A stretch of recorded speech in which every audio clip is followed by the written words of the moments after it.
மக்கள் வணக்கம். 2026 தமிழ்நாடு சட்டமன்ற தேர்தலுக்கான எக்ஸிட் போல் தேர்தலுக்கு பிந்தைய கருத்து கணிப்பு நேற்று மாலை வெளியிட்டிருந்தாங்க. அதில் பார்த்திங்கன்னா கிட்டத்தட்ட ஒரு 7 கம்பெனி ரிலீஸ் பண்ணியிருந்தாங்க. அதில் 5 கம்பெனி திமுக மீண்டும் ஆட்சி பிடிக்கிற மாதிரி 124லேருந்து 140 சீட் வரலும் கொடுத்துருந்தாங்க.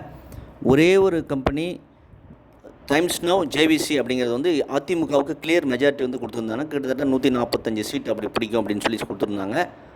அது எப்படின்னு பார்த்தீங்கன்னா, அந்த டைம்ஸ் நவ் முன்ன சி ஓட்டர் அப்படின்னு சொல்லி கம்பைன் பண்ணி டைம்ஸ் நவ் சி ஓட்டர்னு தனியாக எடுப்பாங்க. அவங்க 2011 என்ன கொடுத்துருந்தாங்கன்னா, அதே மாதிரி எல்லாருமே திமுக தான் ஆட்சிக்கு வரும்னு சொல்லி கொடுத்துருந்தாங்க. ஏன்னா 2011 திமுக ஆட்சி ஆளுங்கட்சியாக இருந்தது. ஆனால் அந்த டைம்ஸ் நவ் சி ஓட்டர் மட்டும்தான் அதிமுக 139 சீட் வரும்னு சொல்லியிருந்தாங்க. அதே மாதிரி ரிசல்ட் பார்த்திங்கன்னா அதிமுக 153 சீட்டு தனியாக வந்தாங்க. விஜயகாந்த் அவர்கள் 29 சீட்டு எதிர்க்கட்சியாக வந்தாது. திமுக 23 சீட்டு தான் வாங்குச்சு. எதிர்க்கட்சியாக கூட வர முடியல.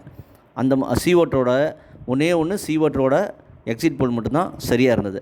அதே மாதிரி மீண்டும் 2016 பார்த்திங்கன்னா அதே மாதிரி எல்லா கம்பெனிஸும் இந்த மாதிரி ஆக்சிஸ் இந்தியா டுடே ஆக்சிஸ் எல்லாமே கொடுத்துருந்தாங்க.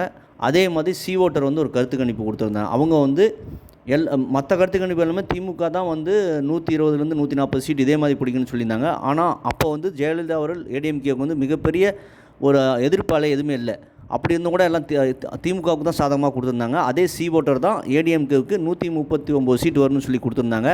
அதே மாதிரி அதிமுக 136 சீட்டு தனிப்பெரு கட்சியாக மீண்டும் 2வது முறை ஆட்சி அமைச்சாங்க ஜெயலலிதா அவர்கள் ஆளுங்கட்சியே. 1984க்கு பிறகு ஜெயலலிதா அவர்கள் தான் எம்ஜிஆர் அவர்களுக்கு பிறகு ஆளுங்கட்சியாக இருந்து மீண்டும் ஆட்சி அமைச்சாங்க. அந்த மாதிரி ஒரு வரலாறு ஏடிஎம்கே படைச்சிருக்கு. ஆகவே நேற்று அந்த எக்ஸிட் போலோட ரிசல்ட்டில் பார்த்திங்கன்னா திமுகவோட அழுத்தம் கண்டிப்பாக இருக்குது. அதனால் அப்படி திமுகவுக்கு ஒரு எட்ஜ் இருக்கிற மாதிரி கொடுத்துருக்காங்க மாதிரி தெரியுது. ஆனால் ஒன்று இந்தியா டுடே ஆக்சிஸ் மட்டும் பார்த்திங்கன்னா டிவிகே தமிழக வெற்றி கழகத்துக்கு எட்ஜ் இருக்கிற மாதிரி கொடுத்துருந்தாங்க. கிட்டத்தட்ட 120 சீட்டு வரலும் கொடுத்துருந்தாங்க. அது காரணம் என்னென்னு பார்த்தீங்கன்னா, இந்த தடவை விஜய் அவர் ஒரு மிகப்பெரிய ஸ்பாய்லராக இருப்பார். அவருக்கு இளைஞர்களுடைய செல்வாக்கு ரொம்ப இருக்குது. நம்ம தேர்தல் பிரச்சாரத்துலையும் பார்த்தோம். அதே மாதிரி பரவலாக விசாரித்து பார்க்கும்போது இளைஞர்கள் பெண்கள் டிவிகேவுக்கு அதிகமாக ஓட்டு போட்டிருக்காங்க.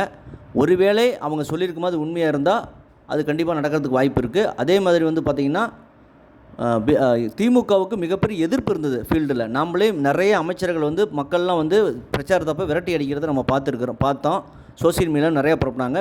மெயின் ஸ்ட்ரீம் மீடியாவில் போடல. அதனால் திமுகவுக்கு இந்த முறை ஆளுங்கட்சியாக மிகப்பெரிய எதிர்ப்பு அலை ஒன்று இருந்தது. அதெல்லாம் மறைக்க தான் இந்த எக்ஸிட் போல் அவங்க ப்ரெஷர் கொடுத்து இந்த மாதிரி போட்டிருக்காங்கன்னு தெரியுது. ஒருவேளை எக்ஸிட் போல் சொல்கிற மாதிரி திமுக கூட்டணி வெற்றி பெற்றால் கூட திமுக தனிப்பெரும் கட்சியாக வர முடியாது. கண்டிப்பாக இந்த முறை கூட்டணி ஆட்சி தான் அமைக்க வேண்டும். ஏற்கனவே காங்கிரஸ்லேருந்து ப்ரெஷர் ஆரம்பிச்சிட்டாங்க. இந்த முறை கண்டிப்பாக கூட்டணி ஆட்சி நாங்கள் வலியுறுத்துவோம் அப்படின்னு சொல்லி. ஆகவே திமுக போன தடவை மாதிரி தனித்து தான் ஆட்சி அமைக்க முடியாது. அப்படி எக்ஸைட் போல் மாதிரி ரிசல்ட் இருந்தால் கூட கண்டிப்பாக இந்த முறை திமுக கூட்டணி ஆட்சி தான் அமைச்சாக வேண்டும்.